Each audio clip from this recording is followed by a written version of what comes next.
Thou marvelous genius!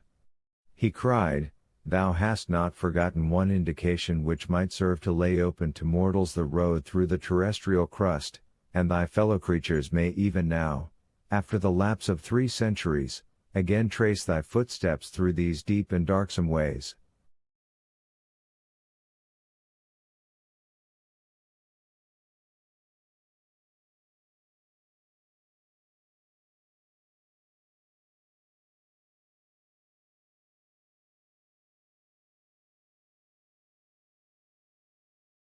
You reserved the contemplation of these wonders for other eyes besides your own. Your name, graven from stage to stage, leads the bold follower of your footsteps to the very center of our planet's core, and there again we shall find your own name written with your own hand.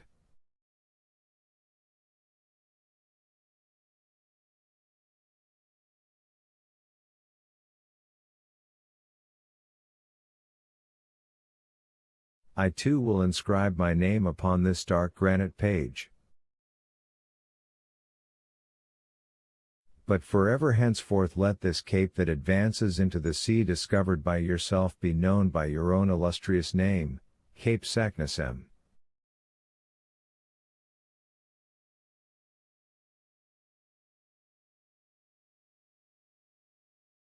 Such were the glowing words of panegyric which fell upon my attentive ear, and I could not resist the sentiment of enthusiasm with which I too was infected.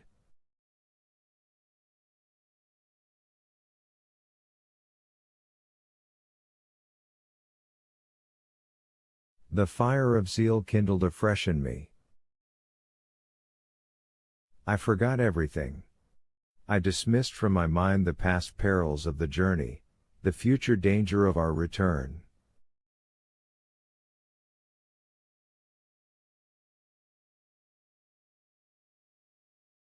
That which another had done I supposed we might also do, and nothing that was not superhuman appeared impossible to me.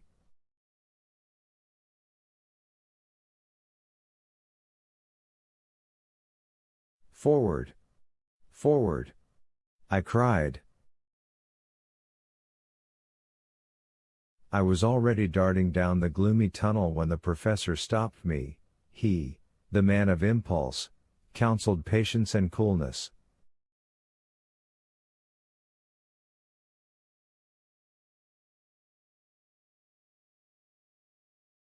Let us first return to Hans, he said, and bring the raft to this spot.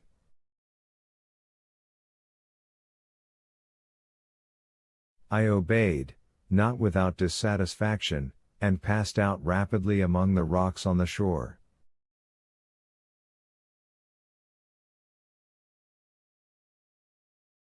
I said, Uncle, do you know it seems to me that circumstances have wonderfully befriended us hitherto?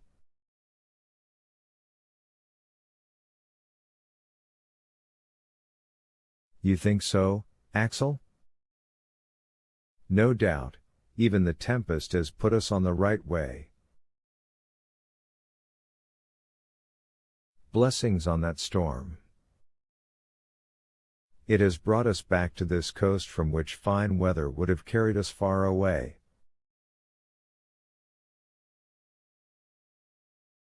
Suppose we had touched with our prow, the prow of a rudder, the southern shore of the Liedenbrock Sea, what would have become of us?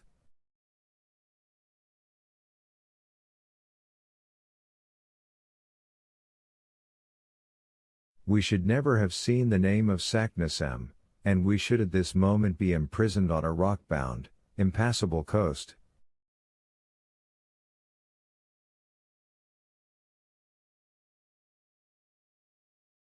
Yes, Axel, it is providential that whilst supposing we were steering south we should have just got back north at Cape Saknussemm.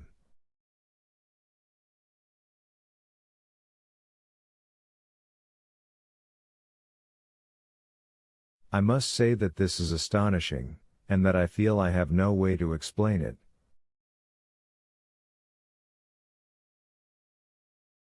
What does that signify, uncle? Our business is not to explain facts, but to use them.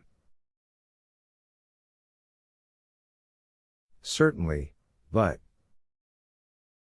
Well, uncle, we're going to resume the northern route, and to pass under the north countries of Europe, under Sweden, Russia, Siberia, who knows where? Instead of burrowing under the deserts of Africa, or perhaps the waves of the Atlantic, and that is all I want to know.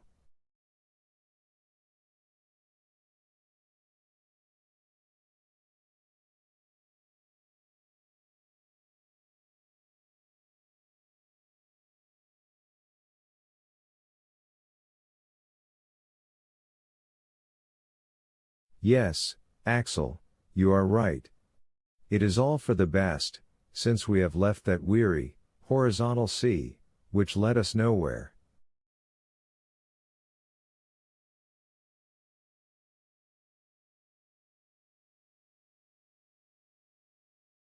Now we shall go down, down, down. Do you know that it is now only 1,500 leagues to the center of the globe?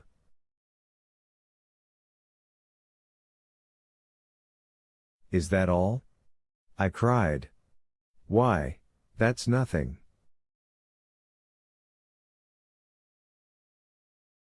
Let us start, march. All this crazy talk was going on still when we met the hunter. Everything was made ready for our instant departure. Every bit of cordage was put on board.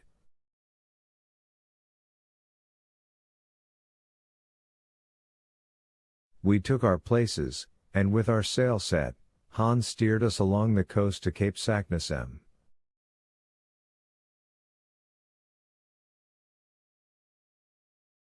The wind was unfavorable to a species of launch not calculated for shallow water.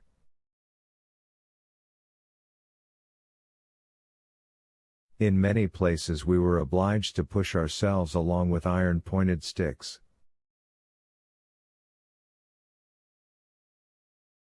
Often the sunken rocks just beneath the surface obliged us to deviate from our straight course.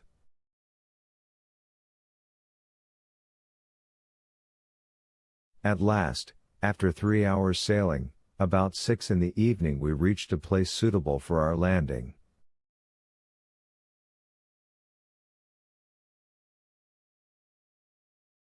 I jumped ashore, followed by my uncle and the Icelander. This short passage had not served to cool my ardor.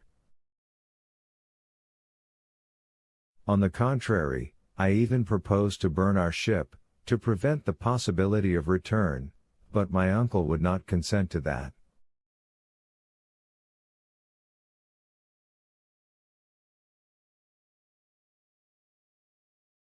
I thought him singularly lukewarm.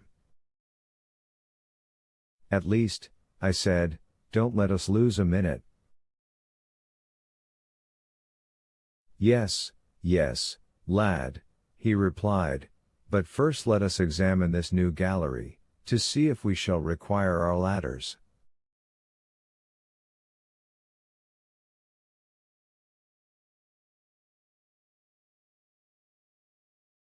My uncle put his Ruhmkorff's apparatus in action, the raft moored to the shore was left alone, the mouth of the tunnel was not 20 yards from us, and our party, with myself at the head, made for it without a moment's delay.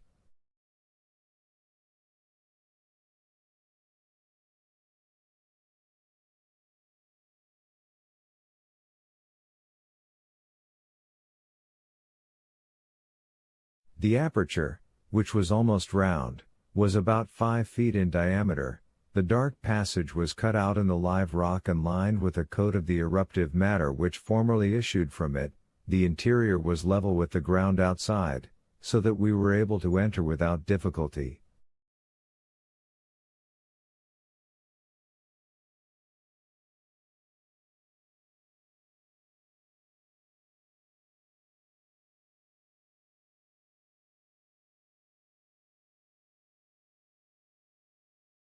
We were following a horizontal plane, when, only 6 paces in, our progress was interrupted by an enormous block just across our way.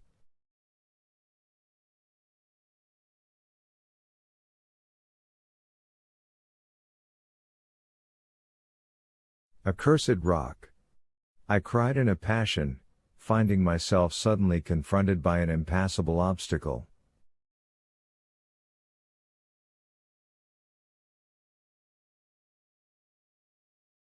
Right and left we searched in vain for a way, up and down, side to side, there was no getting any farther.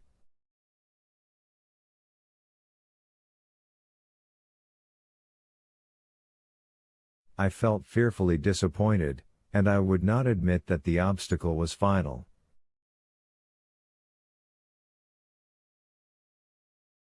I stopped, I looked underneath the block, no opening.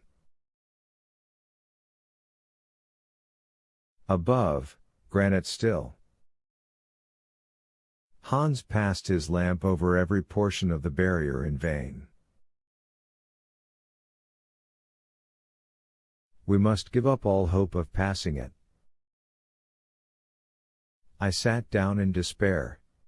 My uncle strode from side to side in the narrow passage.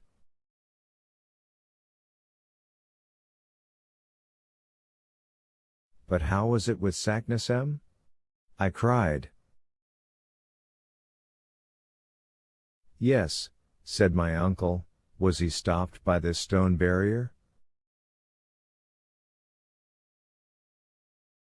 No, no, I replied with animation. This fragment of rock has been shaken down by some shock or convulsion, or by one of those magnetic storms which agitate these regions, and has blocked up the passage which lay open to him. Many years have elapsed since the return of Saknussemm to the surface and the fall of this huge fragment.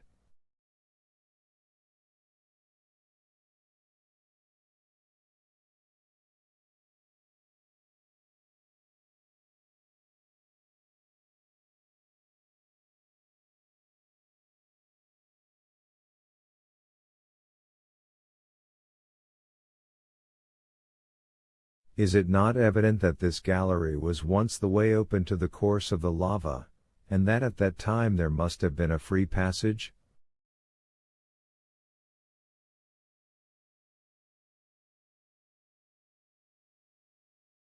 See, here are recent fissures grooving and channeling the granite roof.